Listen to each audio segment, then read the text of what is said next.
前回のビデオでは past perfect tense と past perfect continuous tense について勉強しましたね。こんにちは皆さん、Vtuberです。今日は future perfect tense について勉強しましょう。Okay, let's begin.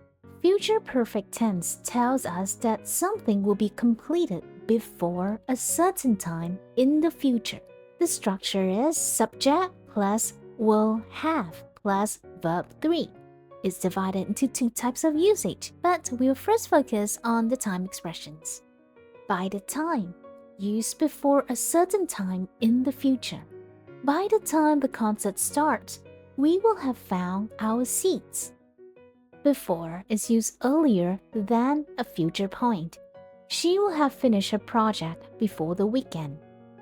By the time, it's used before a certain moment in the future. By the time the concert starts, we will have found our seats. Before, it's used earlier than a future point. She will have finished her project before the weekend. By tomorrow, it's used to indicate that something will happen before tomorrow ends. I will have cleaned my room by tomorrow.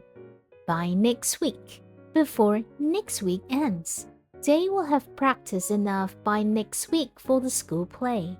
By the end of is used before something ends.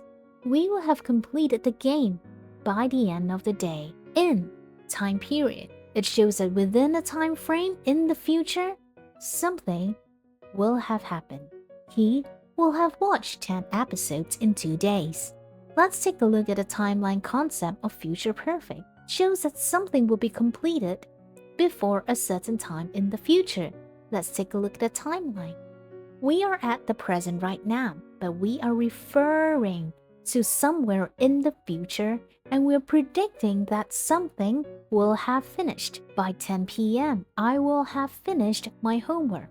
So right now, let's say it's 7 p.m. I'm not done yet, but I will be done before 10 p.m. Now let's take a look at the usage. The first type of usage shows an action will be completed before a future time. You use words like by the time, before, by next week, by the end of the day, in 2 hours. I will have submitted my assignment by midnight. So right now, it's not midnight, but by midnight, I will have submitted it already. She will have arrived before the concert starts. So remember that it shows that something will be completed before a future time. Now the second type shows how much someone will have done by a future point. It often uses words like numbers or time durations. We will have watched 10 episodes by Saturday. You will have listened to Blackpink's new song 50 times by tomorrow. We'll focus more on this tense on our next video. Okay, that's all for today. Future perfect tense についてもっと学んでいただければ幸いです。次のビデオ楽しみにしてくださいね。質問があれば下にコメントしてください。返事します。今日は本当にありがとうございました。バイバイ。